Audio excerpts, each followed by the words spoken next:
Hello everyone and welcome back to my channel. I'm Jessie. I'm known as Honeybee on the trail. This year I hiked the Appalachian Trail and I thought it would be maybe helpful or interesting for you guys to see the gear that I brought with me on the trail, and maybe I can go through some things that worked for me and maybe some things that I thought would work for me but didn't work so well. Before we get started, I did want to say I gave a pretty in-depth review of my big three, which is my tent, backpack, and sleep system, last week on my channel, so I'll have that video linked below if you want to go give that a look. I kind of go more into the specs and prices and things like that, but I'll still mention my big three in this video. I just wanted you to know that if you're looking for some more information on those items specifically, you can check that out. One other thing that I wanted to mention, I did update my lighter pack list, so that should have all the weights of all my gear and clickable links for any of the gear. So if you see something that you're interested in and you want to know more info, go check out my lighter pack. It's going to be in the description below, and you'll be able to click on the links and see all the information about it. So with that, let's just jump into it. So first up, I want to talk about the clothing that I wore while hiking on the daily.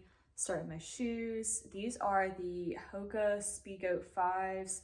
These in particular have about 400 miles on them.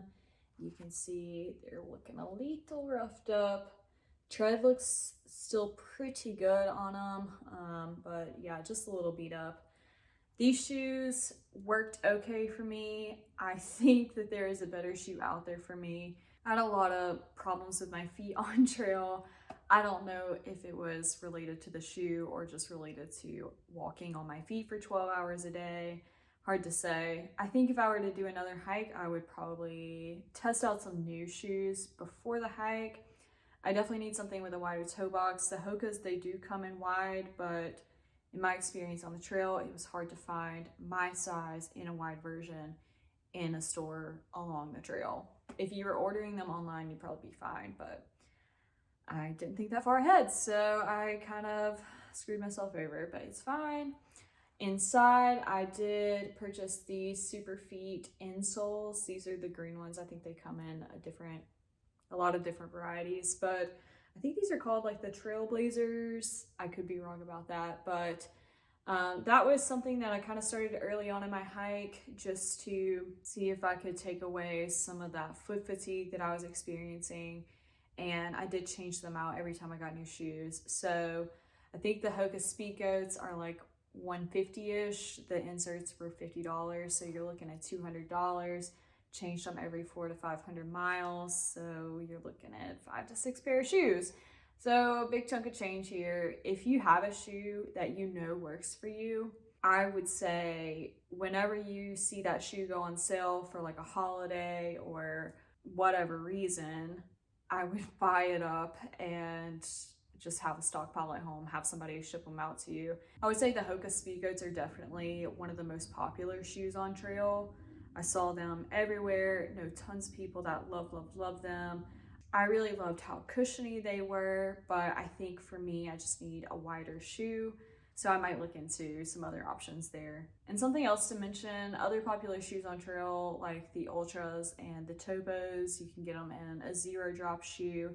These have a 5mm drop on them, so if you're not used to a 0-drop shoe, these might be a good option. I know the 0-drops tend to take some breaking in period and just some time for your body to adjust to them. So yeah, those are the Hokas. Loved them, but I think I might try out something different next time. So for the rest of my outfit, I wore this shirt the entire time. It's a tank top. It does have a hole in it, as you can see, just from my backpack rubbing against it. I don't even know what brand this is. I don't have the tag in it anymore. I want to say just I got it from Target. It was fine. I will say with the tank top, you do have to be more aware of sun exposure. If I knew there was going to be a particularly exposed section of trail, I did carry sunscreen with me and I would put it on my shoulders. But when I got home, I did notice I had some sunspots on my shoulders, which It's not good. So just be aware if you choose to wear a tank top, yes, you will have more breeziness, but your shoulders might be more exposed to the sun, and premature aging, not good. So yeah. For my shorts, I actually had to change my shorts out because I did get a pretty significant hole in the shorts that I started in. They were the same kind of nylon material that these are. I just stopped by a Marshall's or TJ Maxx on trail in Great Barrington, Massachusetts, actually, to pick up some new shorts. These are Asics. They have a little side pocket here. I only really ever used it when I was in town to like throw my credit card in. Other than that, they're good. They have the built-in underwear. I didn't really care about that. My other shorts didn't have the built-in underwear and they were fine too. So I have no comments about these really, but good. I hiked in this same bra the entire trail. It is a Reebok reversible racerback bra, and it's not padded or anything, and it worked really well. It took forever to dry though, so when I got wet or sweaty, it never dried. The summertime was especially rough because obviously it was just pouring buckets of sweat all day, and the humidity overnight, nothing was drying. I would have to wake up and put back on a wet bra, but it is what it is. I don't know that there would have been anything else that would have done me any better than this, so I have no complaints about that. You know what? Actually, it smells pretty good. Because I was thinking, like, with all the stank that these clothes accumulated, I was like, you know, I'm probably just gonna have to trash these, but it still smells okay, so I might end up keeping it. I don't know. Next up, I have my hat. So this is the Outdoor Research sun hat. I picked this up in Damascus, Virginia. I started in just like a cotton baseball cap, and I love that, but I needed more ventilation. I was getting really sweaty, and I'm really happy that I switched. This is a great hat and really breathable, really lightweight, and I loved it. I wore my hair in braids every day, so my scalp was exposed, and the sun, I just would have gotten mega sunburn on my scalp if I didn't wear a hat, and also it kind of like shielded my face a little bit, so I'm very concerned about sun exposure if you can't tell. So yeah, I loved wearing a hat. Some people are like, why are you wearing a hat? You're in the green tunnel. And I'm like, just mind your own business. If I want to wear a hat, I'll wear a hat. Next thing that I got comments about the same situation was this buff. This is a junior size buff. I have a junior size head, so I got a junior size buff. And it's supposed to keep you cool and block the sun. I don't know about that aspect of it. It just feels like cotton to me. But I wore this pretty much every day. There were some times in the summertime that I chose not to wear this, but yeah, around my neck, I was concerned about the back of my neck getting sun exposure just with my hair being like pulled down. So I wore this, and then I also used this as a pillowcase and as a towel if I went swimming on trail, or if I was at a shower at like a campground that didn't have towels, I would use this as a towel. So kind of multi-use there. I don't know that I would like, you know, unless you feel really passionately about wearing a buff, I don't know that I would recommend it for that reason. I never worn a buff before the trail, and I could have lived without it. But I liked it for those other reasons, just to have the flexibility to use this for other things. So this definitely came in handy. Next thing that I love, as you guys probably know, my Casio watch. And this is just a cheap watch that I found on Amazon, and I think it was like 20 bucks or something like that. It claims to be water resistant. I obviously wore it when it was pouring rain, and it still works fine. I never like swam in it or anything. I tried to be kind of careful with like showering in it as well, but I wore this watch every day. This is great. I didn't have to like keep taking my phone out and just like check the time or whatever, and I could set alarms on this so that I could turn my phone off at nighttime to conserve battery and just have this wake me up. So, and it's super cute. Like, how cute is that? I love it. I'm still gonna wear it even off the trail. All right, so I think that's it for my clothes. Let's get into the meat of this. So another piece of worn weight would be my trekking poles. These are the Cascade Mountain Tech trekking poles from Amazon. They have two like joints here where you can set your extensions. I will say, gosh, those are hard to get on and off. Okay. I don't remember it. I guess it's like sticky because I haven't used it. All the like numbering, so there used to be like little notches to show you the measurements. They're all like worn off. So you just kind of have to measure by eye now. And the tips on them, they're non-existent. Like the tips, they're gone. If you buy trekking poles like Black Diamond or Lecky, I think you can actually get like the tips replaced. I haven't looked into the warranty on these. I don't know. I will say because I purchased them from Amazon, I'm kind of thinking there's probably not any warranty to get the tips replaced, but whatever. It worked for me. The tips were gone by Pennsylvania and I made it the rest of the way without them. So, you know, whatever you want to make of that. These have the cork handles. They were fine. They're a bit heavier than some of the other trekking poles on the market, but for like 25, 30 bucks, whatever they were, I don't think you can beat the bang for your buck here. So I definitely recommend these. I use these every single day on my hike. They made it the entire hike. And while I was bummed about the tips, it wasn't a deal breaker. I made it out alive with no broken ankles, so. Next up, the backpack.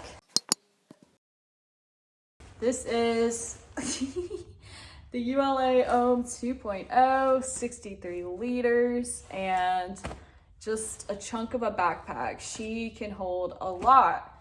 So I won't go into all the details. Like I said, check out my other Big 3 video for some more like the specs and features of the backpack.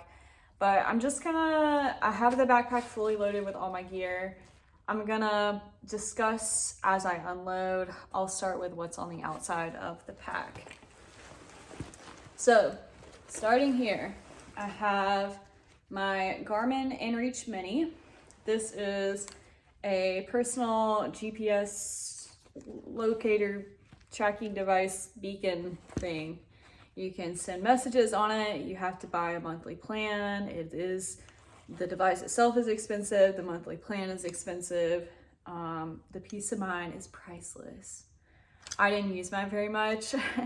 It takes a lot of battery to charge this thing. So because I was already using a lot of my battery to charge my phone because I was videoing so much, I didn't really want to use a lot of battery to charge this thing. So I really only used this if there were instances where I would get to camp and didn't have phone service, and I would just send a quick little preset message to my mom and dad saying I made it to camp. I think if I were to do another long distance hike, I would definitely bring this again. I don't think I would be happy about it just because it is pretty heavy and pricey for the monthly plan. But the peace of mind, just knowing if something were to happen, that you would have the ability to call for help or send SOS, whatever. It's hard to say if it's worth it or not. That's for you guys to decide on your own. I wasn't happy about carrying it, but I think I would carry it again. Okay, onward. I had this bandana, sweat rag, snot rag, nastiness. It's actually half of a bandana that I cut in half. The other half is in my food bag. And then on this side, I have this shoulder strap. It is from Justin's Etsy shop. That'll be linked on my lighter pack list in the comments below. And I carried, most of the time, I carry 2 750 milliliter water bottles. Towards the end of my hike, I started carrying just one because there started being water again. But sometime in New York or so, I was carrying 2 750 milliliter water bottles plus my 2 liter CNOC bag plus like a Gatorade bottle too, because we were in a drought and there was no water anywhere. So down here, all right, All right, I'm just gonna like prop my backpack up on my leg right quick. Down here in the hip belt pockets, this pocket was designated solely for snacks. I didn't have anything in there besides snacks. This other pocket, I kept my phone, I kept my headlamp, which is the Petzl Bindi headlamp. Love this headlamp. It's rechargeable. It is so lightweight, and it was perfect for everything that I needed. I did a pretty good amount of night hiking and never had any issues with it, so highly recommend that. Let's see. Also kept a knife in here. I ended up throwing the knife away when I was coming home because I couldn't bring it through airport security. And I kept hand sanitizer, other miscellaneous type things. I did have issues with this zipper. It doesn't close anymore. So that's kind of unfortunate, but what are you gonna do about it? All right, so on the side here, I have my Walmart flip-flops. I think these cost $30. Totally useless for any kind of water crossing. They're not good to really walk in either. I started with the Teva sandals, and I loved them. They were great. They were just heavy. These are so lightweight, but also come at the price of not really being as useful as some other sandals. So yeah, I don't know that I'd necessarily recommend these, but just for a general camp shoe, they were perfect. Anything beyond that, I don't know. I have another bandana here. This was just one of the families I was hiking with. We all got bandanas, and yeah, I just kept it. I do have also, it's kind of hard to see, one of the trail angels that helped us along the way, Trail Angel Steve. He gave me this keychain that says she believed she could, so she did. And it has a little bee on it and a little thing. It's kind of hard to see. So yeah, I thought that was really cute. I'm gonna leave it hooked on my backpack so that I don't lose it. A couple other things to note. I had 4 safety pins, I think 2 on either side of my backpack strapped here. I would put underwear and socks on these to dry them out when it had rained or something, just to like let them air out and try to get some breathability there. Then for the side pocket here, this is typically where I kept my other water bottle as well. These side pockets on this 2.0 are like massive, so you can really fit a lot of stuff in there. But I don't have the other water bottle right now because I got rid of it. But what I do have is my CNOC 2-liter water bladder. This made it the whole way with me. I loved having this. It was really convenient for camp because I could just go down to camp in the evening times when I got there, fill this bad boy up, have enough water for dinner and in the morning, rather than having to go down at night and to go back down to water in the morning. I just hated getting water in the morning times because, especially when it's cold outside, your hands would just be like ice cold, and that ice cold water, it was the worst. So I loved having this. I did get kind of like some pinhole leaks around the nozzle at the bottom, but it still functioned, so I call that a win. I might need to repurchase in the future though. Also, my water filter, the Sawyer Squeeze full-size version, kept this baby the entire trail. The flow is slow right now, but that's probably my own fault. I did not back flush it as much as I should have, maybe less than 5 times on the trail. I would say probably closer to like 3 times on the trail.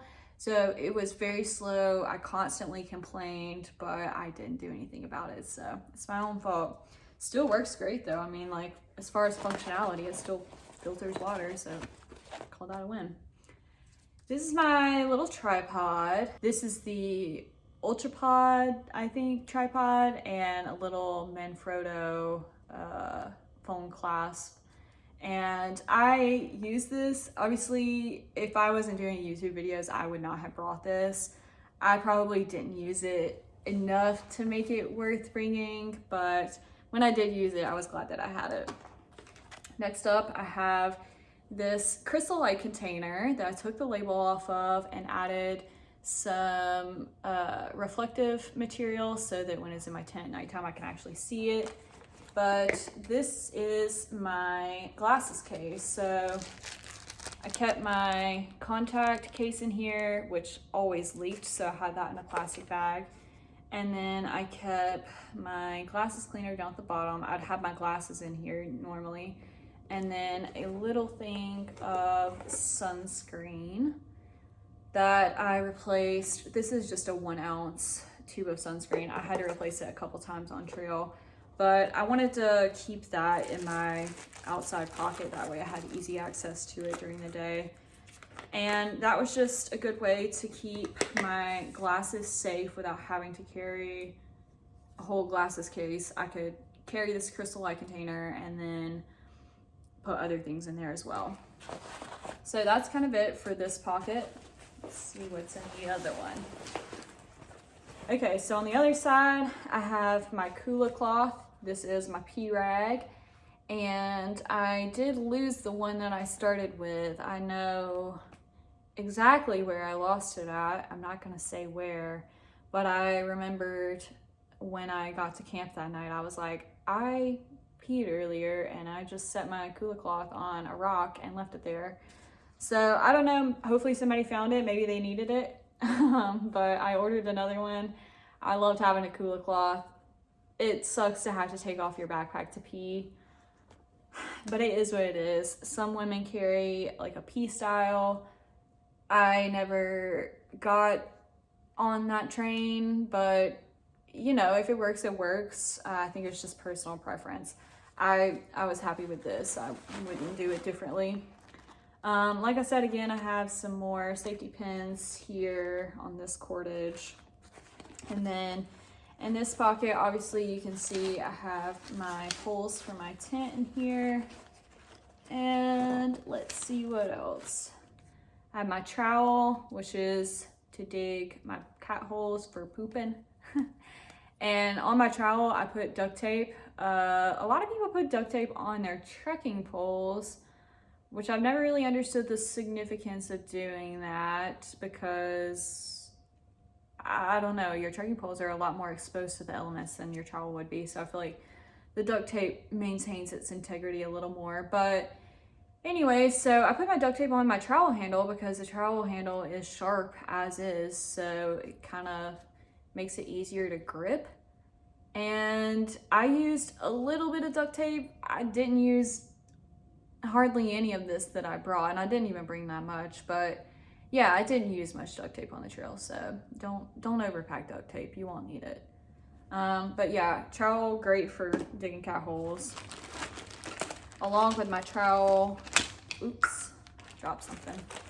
Along with my trowel, this is my hygiene kit. It's a pack of wet wipes, a bunch of nasty toilet paper, and my menstrual cup. So hygienic. And also in my hip belt pocket, I carried some Dr. Bronner's camp soap. You have to be careful with this because obviously you don't want to put soap in water sources, but with norovirus so present everywhere on trail, you need to wash your hands. So Germ-X does not kill norovirus. You need hand soap.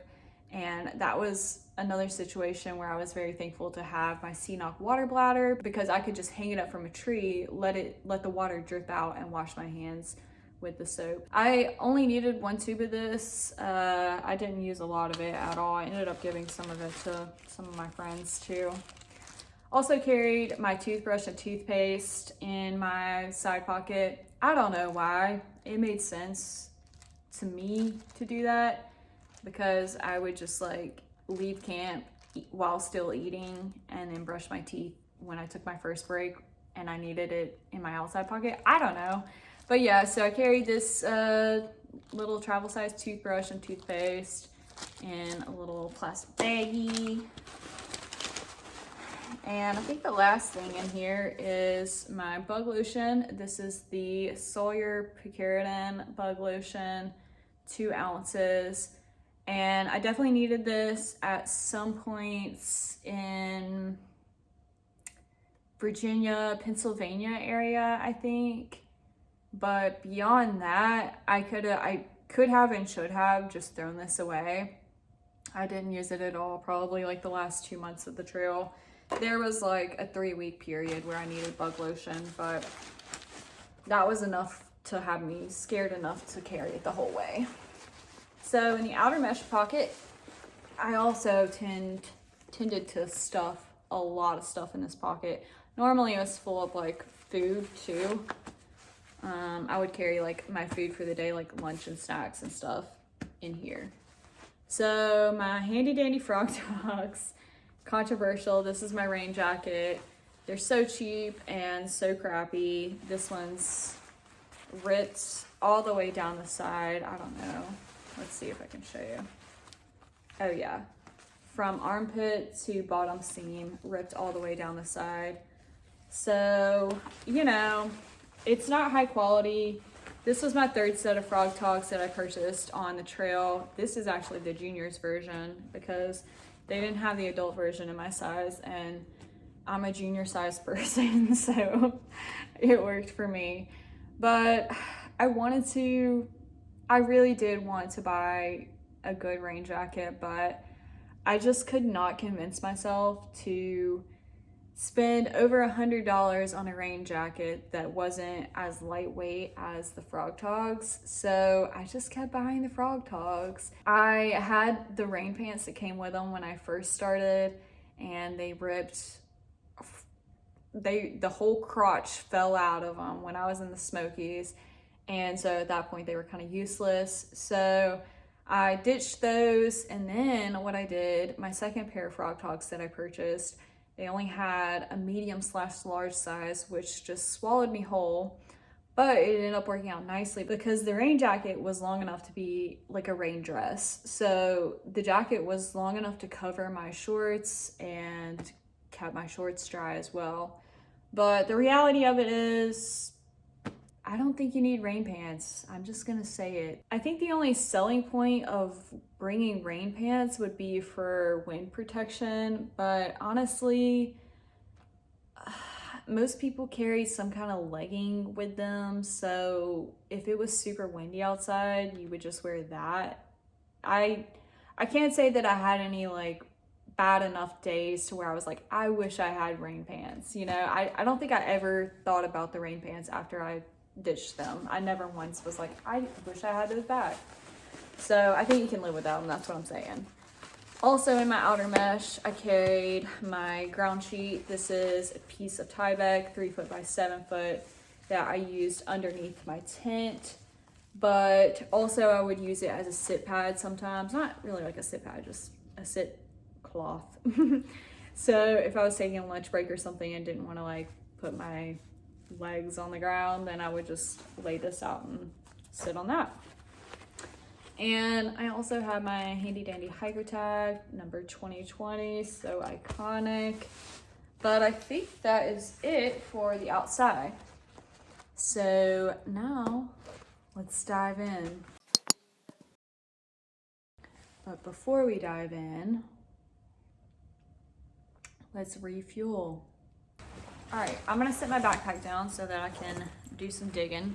First up top is my sit pad. This is an Amazon special, 12 bucks, something like that. It is the knockoff version of the Thermarest Z seat, and it is super lightweight, and I loved having this. Obviously, I sat on it all the time, and then when I was at camp, I would use it kind of like as a doormat. I would set my shoes and things I just didn't want inside my tent on this. So this was very handy. Also came in handy as a fire air blower thing, a fire fan. We fanned the fire with it, okay? I don't know what you would call it, but multi-use. That's what I'm saying. Everything's got to be multi-use, right?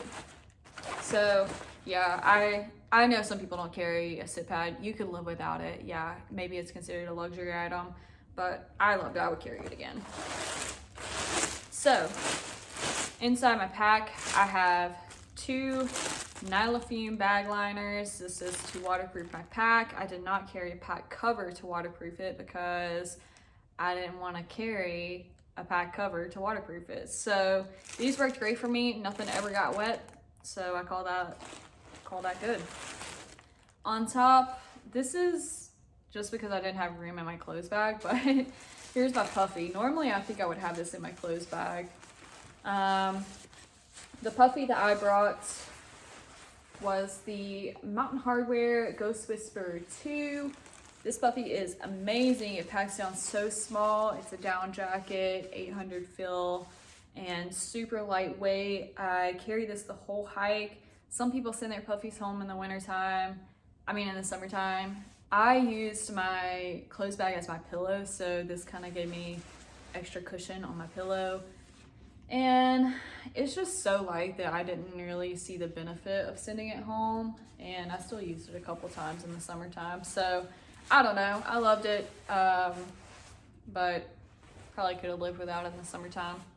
Next up, I'll just go through my clothes bag since I have that on top here.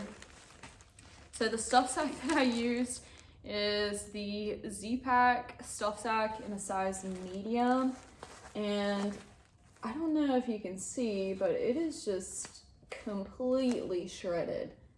I mean, not usable. Like, after this video, I will be throwing this away. It's horrible. So I can't say that I recommend this. I mean, it was really expensive too. You can see the seam at the bottom. For a stuff sack, I think it was like over $30, and it's not waterproof. It's just literally a stuff sack. So it's lightweight, but at what cost? Because it nearly didn't last the whole hike.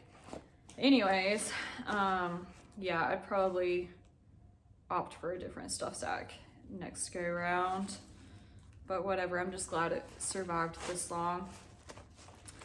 But inside I have my mid layer, which is the Appalachian Gear. Oh my gosh. See, little things are coming off this stuff sack and just getting up in my face. Anyways, the Appalachian Gear Company hoodie.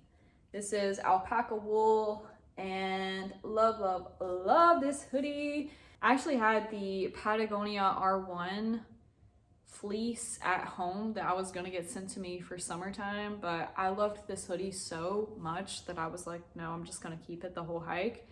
And I'm glad I did. It was the perfect mid layer, honestly. It's pretty lightweight. The wool doesn't stink like a normal fleece would, and it was just great. I love it. It's pricey, but so worth it in my opinion. One of my favorite pieces of gear. Let's see. So next I have my sleep clothes, which I did not carry these the entire hike. I only carried these for the winter time. These are the Smartwool 250 merino wool base layers. I have the shirt here, and then I also carried the Smartwool 250 base layer merino wool leggings. It's a mouthful. These are super, well, I'm not gonna say super heavy. These are heavy for clothes that you're never gonna hike in. You're always gonna be carrying this. Like, these are heavy. So if you're not a cold sleeper, maybe look into some other options, some lighter weight options. You could definitely find, I don't even know, like maybe some kind of like athletic fabric. The wool, I think, is like what's heavy about it. But for winter time, these were great. I had some really cold nights on trail, and these kept me warm. I did send them home in the summertime. I had no regrets about that. Most of the time during the summertime, I was just sleeping in my hiking clothes.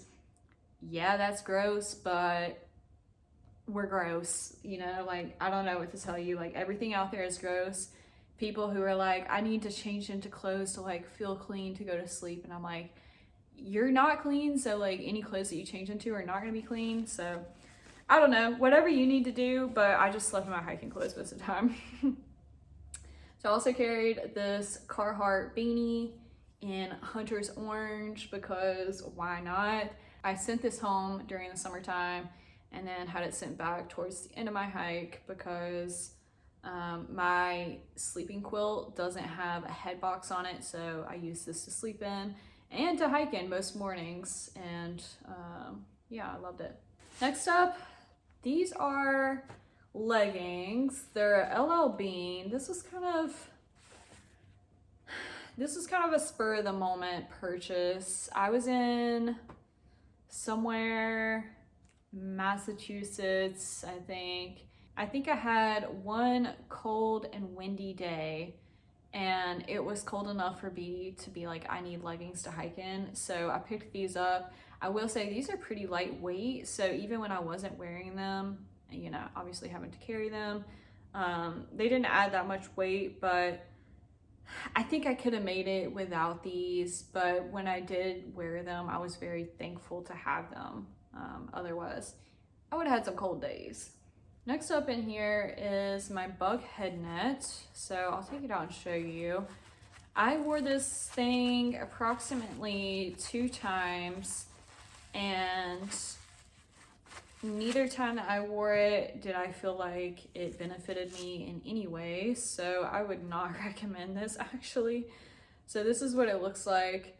First time I wore it while hiking, it was really, really hot and I was sweaty, and the mesh was just like sticking to the sweat on my face, and it was just gross. So I took it off. And then the next time I wore it was a night when I was sleeping in a shelter and there were so many mosquitoes biting me. And so I was like, let me try to sleep with my bug head net on. But the mesh was like resting against my face and the mosquitoes were still biting me like through the mesh on my head. So anyways, yeah, I don't know. The gnats, they're horrible, but like this is more of a pain. I will say, I know some people that hiked in their bug head net every single day, and good on them. I'm glad that it worked for them. It didn't work for me. I would not bring that again. I don't know why I kept it. All right, the underwear that I carried, 2 pair of the Ex Officio women's bikini style underwear. I didn't really hike in underwear that much. I will say they did help with chafing when I was having a little bit of chafing issues on like my lower back, but you could probably get away with any old underwear. I don't know that it necessarily has to be the Ex Officio that everybody preaches about. As long as they're not cotton, I would think they are probably fine, but I don't know. Do you? So these are my Dirty Girl Gaiters. I wore these over my shoes. Only thing that kind of sucked about these is that every time you got a new pair of shoes, you had to like Velcro on the back of them. And so that was kind of a pain. And then my new shoes, the Velcro didn't stick. And so, yeah, they were kind of pointless at that point. But some people need gaiters, some people don't. I think it's the way that you walk. It's a personal thing, because when I tried to not hike in my gaiters, I had so much stuff in my shoes. I was constantly taking my shoes off, dumping out debris. And then I know people that never wore gaiters and never had that issue. So I think it's literally just the way that your foot is like picking up the rocks and sand and dirt or whatever. I definitely need gaiters. I love these gaiters. Next up, I have my gloves. These are the Smartwool glove liners, and they're great. They have the tech tips, whatever you want to call them. You can use your phone with the fingertips on them. And they come in a variety of sizes, which I appreciate because I have very small hands. So I like that they came in like an extra small size. These were phenomenal. I loved them. Sent them home during the summertime because like, why would you need gloves in the summertime? But sent them back for the end of my hike and they were great. Next, I'll go into my socks. So these were my sleep socks. These are the Smartwool mid-height crew socks, I think. These are a lightweight pair. They don't have any like significant cushioning or anything like that, just because I used them to sleep in. So I had 1 pair for sleeping and 2 pair for hiking. My hiking socks changed a little bit throughout the hike, but they were all like Darn Tough or Smartwool. These are the Darn Tough ankle socks, hiking socks. And these are, I think, the Smartwool. Yeah, Smartwool mid-height crew hiking socks. I don't know. But Darn Tough has an amazing return policy. I burned a hole in the toe of one of mine. That was totally my own fault. I had frozen socks and I was trying to thaw them out by fire and they just got too close and got a hole in them. And I went to an outfitter in Gatlinburg and I was like, yo, this was 100% my fault, but just wanted to see, you know, if this falls under the warranty. And she was like, oh yeah, we'll replace them. So no questions asked, they replaced them. So that was awesome. Highly recommend Darn Tough for that reason. But both of those worked great. And then also with my socks, I had these Injinji toe liner socks. And these are used for blister prevention. I tried to get away from using these. Actually, I went like a week or so without wearing them just to see if I actually needed them.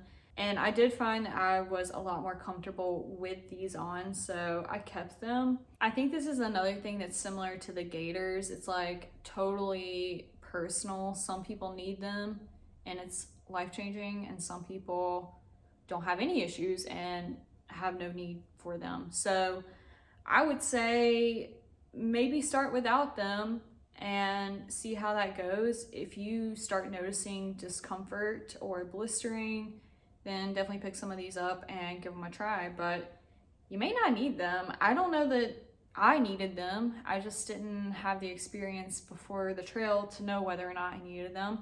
And I was scared, so I started with them and now I'm like hooked on them and can't get away from them. But like, if I didn't start with them, like I probably wouldn't even need them. So I don't know, hard to say. Part of my sleep system, I have these Enlightened equipment synthetic down booties. They have a little cinch up here so you can tighten it around your ankle. And you can't walk in them. They don't have a walkable sole. So if you got to get out and pee at nighttime, you got to take them off. These I used during the winter time. I sent them home during the summertime. And totally a luxury item, but they weigh like nothing. And for me, anything that's going to improve your quality of sleep is worth the wait and worth the investment, because if you're not sleeping good on trail, your body is not recovering and you're not performing well. So make sure you get good sleep, no matter what that means. If you got to carry booties, carry booties. This is a compression sock. I mentioned having foot pain. I tried everything for my foot pain. Unfortunately, nothing worked. So yeah, this is another one of those things that I could have sent home. It felt good, but did it take away my foot pain? No. But yeah, that was something kind of like a medical thing, but I don't know that it was totally necessary. The other thing I carried was this little swimsuit. It's really lightweight. I think I just picked it up at Target along the way. There's a lot of swimming that you can do on the AT in the summertime, and like I mentioned earlier, my normal hiking bra takes forever to dry, so I wanted to have just a little swimsuit top to wear, which came in handy during like laundry day and when I was in town and didn't want to be wearing my stinky hiker clothes. That's definitely a luxury item too. Again, here is the stuff sack that I used. It's literally like weightless pretty much. I'd almost say you could get away with just using like a Walmart bag, honestly. All right, onto my tent. This is the big Agnes Tigerwall UL2. Really popular tent on trail. Love, love, love this tent. It's a double walled tent. I really enjoyed clear nights on trail when I could sleep without the rain fly on, look up and see the stars, and just wake up to a sunrise. This was a great tent. I kept it in the original stuff sack that it came in, but in order for it to fit in my backpack, I do kind of have to like smush it down. Check out the Big 3 video. I go into a lot more detail on this tent, but overall, love this tent. I did want to mention, I was talking about how much I love this tent, how much I recommend it, and someone was like, oh, didn't you have issues with it leaking when it rains? And yes, I did have issues with it leaking when it rains, and I think that maybe the seams are just like worn and need to be seam sealed again. So I may try to seam seal it myself or contact Big Agnes and see if the warranty is still good on it. Either way, the leaking, it didn't start happening until the end of my hike, but it wasn't bad enough to where I would say I don't recommend this tent.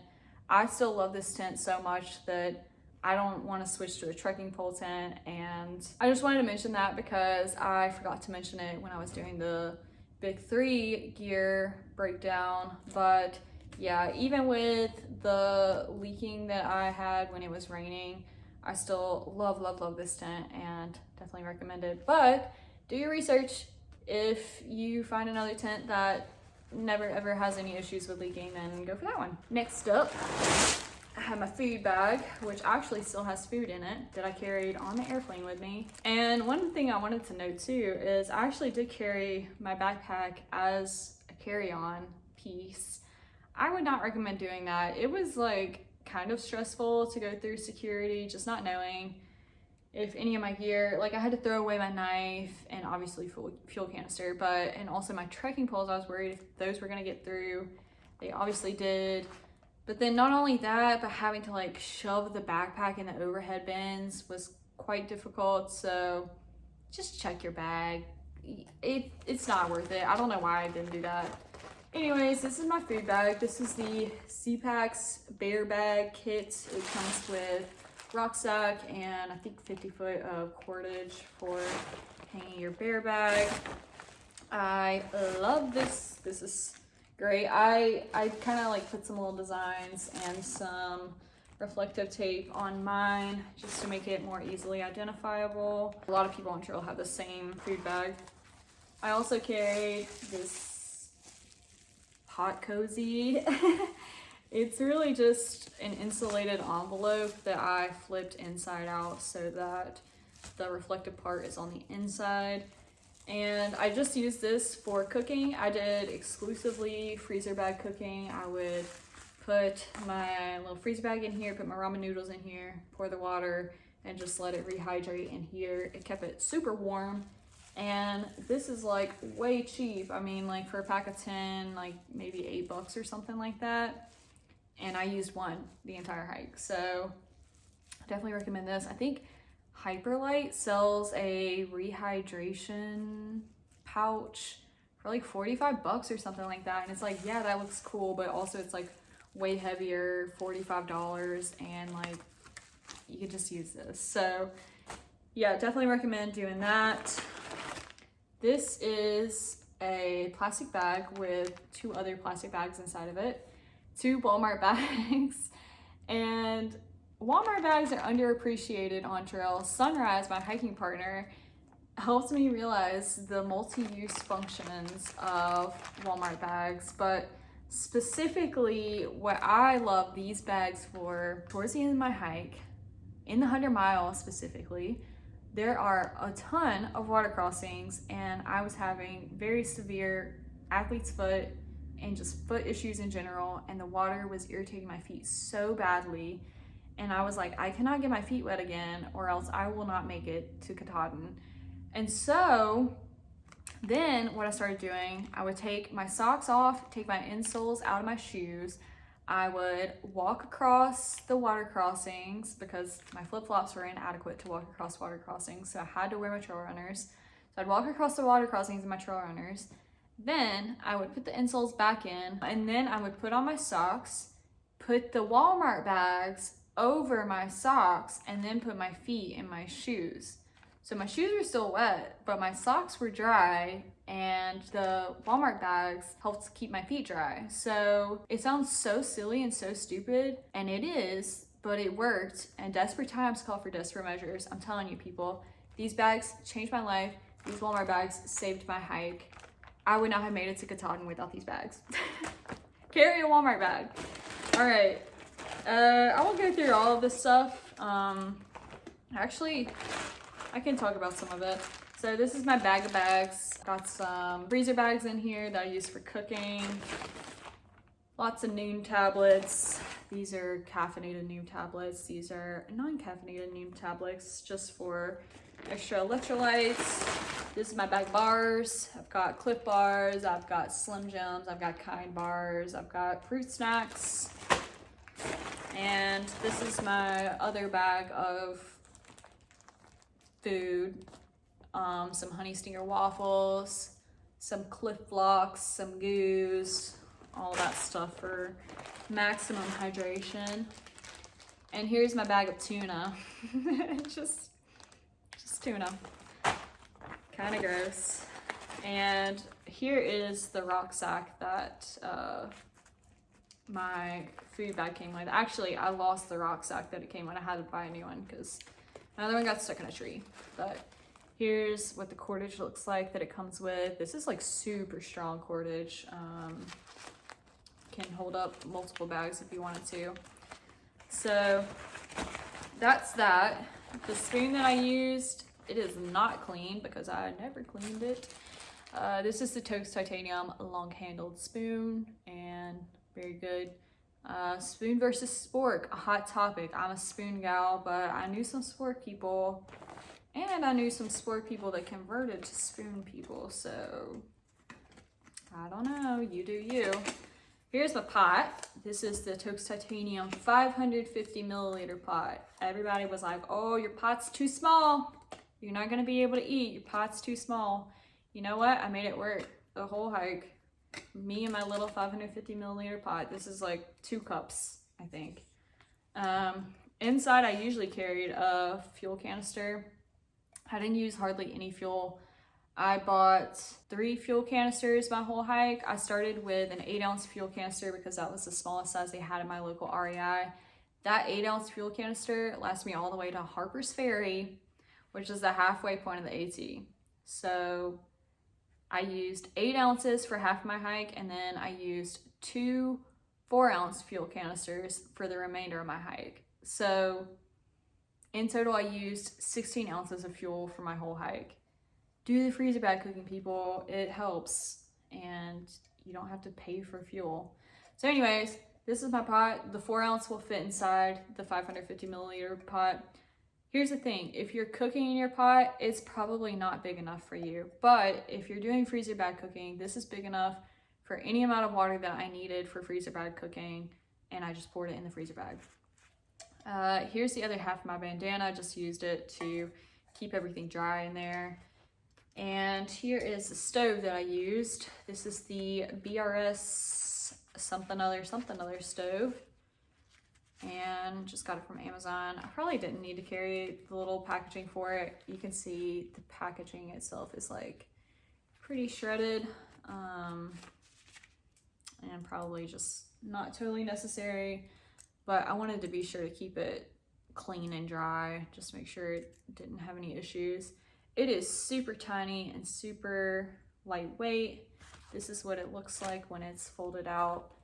And yeah, it's tiny. If you have a big pot, maybe not gonna work.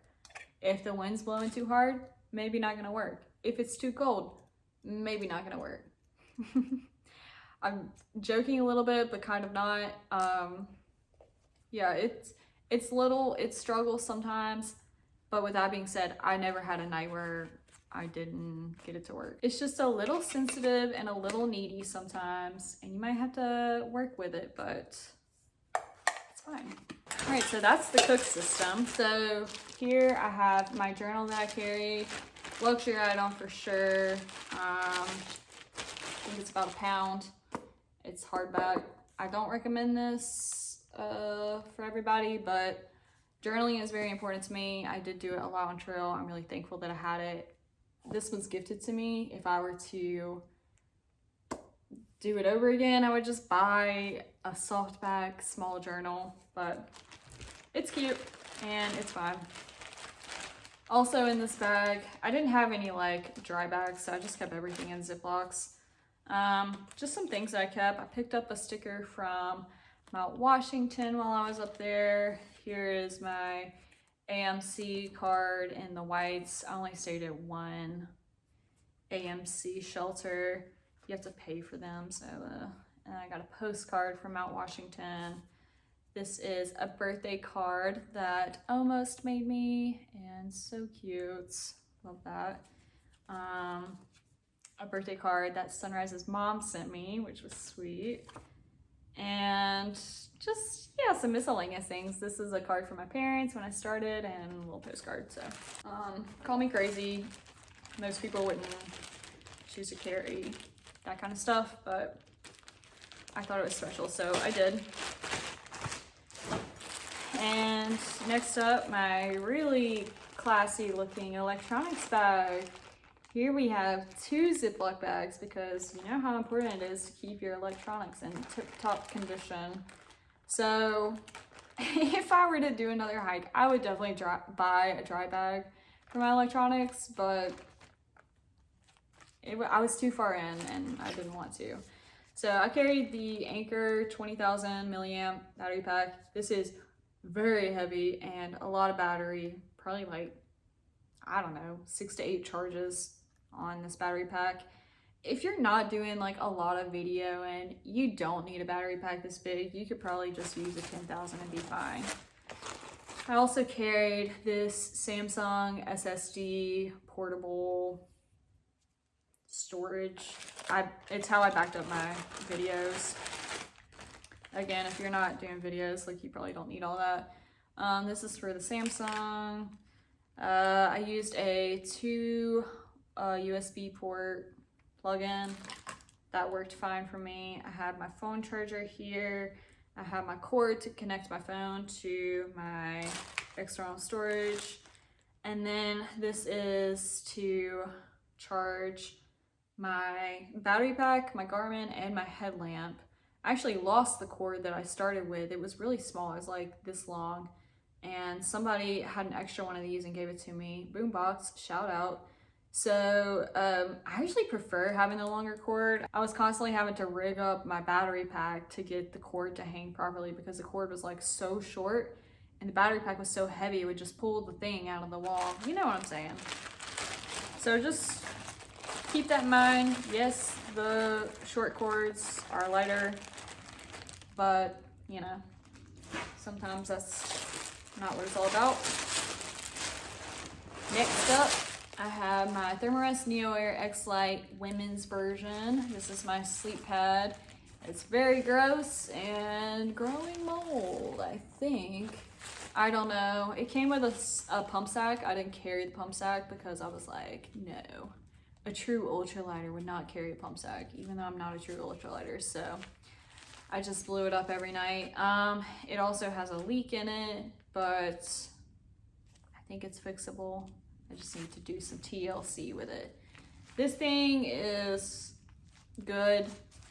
I think there might be better out there. I know a lot of people that were having issues, not with this particular sleeping pad, but like just air mattresses in general. People were replacing them left and right. So I would say that I recommend this because it made it my whole hike, but I did have a slow leak in it. Not enough to where I had to replace it, but towards the end of my hike, I was waking up like 1 or 2 times a night to blow it up in the middle of the night. So that was really annoying, but like I said, I'm just impressed that it made it the whole way. But I think I might look into some other options when I get ready to repurchase another. Oh gosh, I forgot about this. This is my ditty bag.